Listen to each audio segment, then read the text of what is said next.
Sunday, May 26, the Sanctuary and the Law.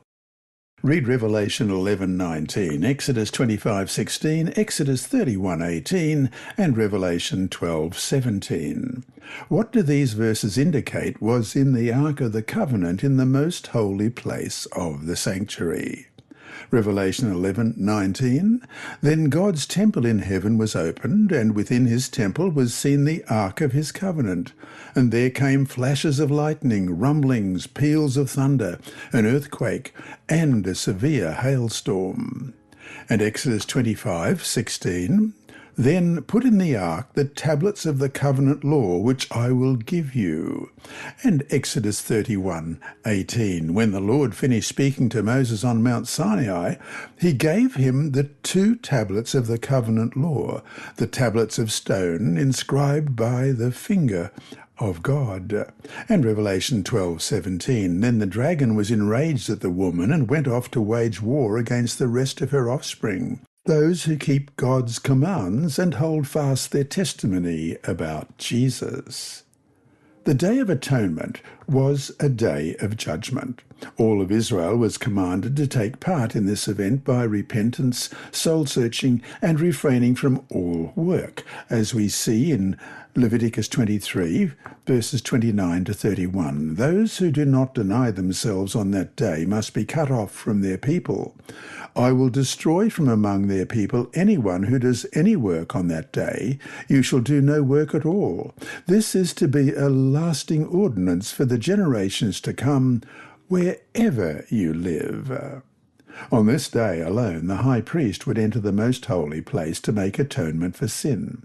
There, in the innermost apartment of the sanctuary, was the Ark of the Covenant. Within the Ark was God's 10 commandment law, written on tables of stone. The golden cover of the ark was called the mercy seat, where blood was sprinkled to cleanse the sanctuary from sin.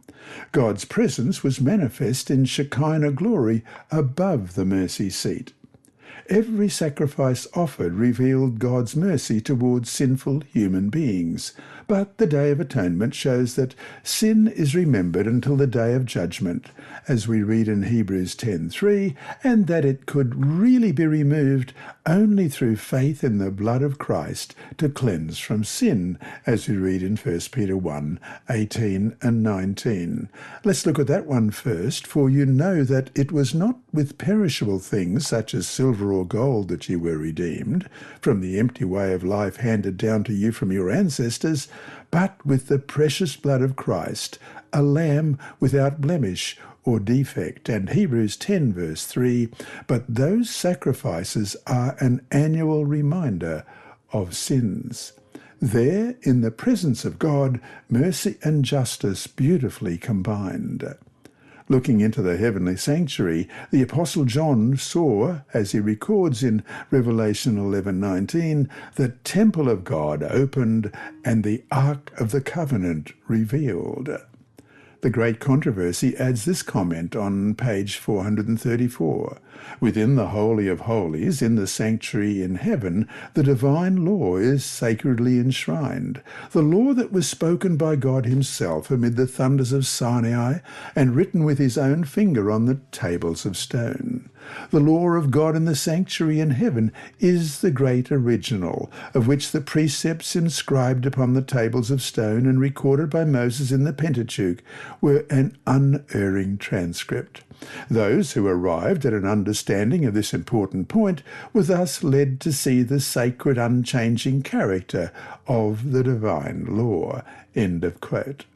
As the early Adventist believers studied the Bible's teachings on the sanctuary, they realized the significance of the law of God and the Sabbath in the heart of God's law.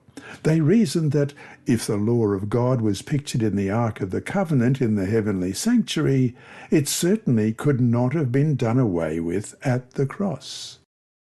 And so to finish today, think about the Sabbath, which at 1,000 miles an hour comes to us every week without exception. What should that tell us about the importance of the doctrine of creation? What other doctrine has such a powerful and reoccurring reminder? This lesson was read by Dr. Percy Harrold for Christian Services for the Blind. Sponsored by the Sabbath School Department and distributed through Hope Channel Australia, this podcast is also redistributed by Hope Channel Germany, Christian Record Services for the Blind. It is also available on SoundCloud and through multiple podcast distributors, including Apple iTunes. And you can listen and watch at the same time on YouTube. Remember, God is always faithful.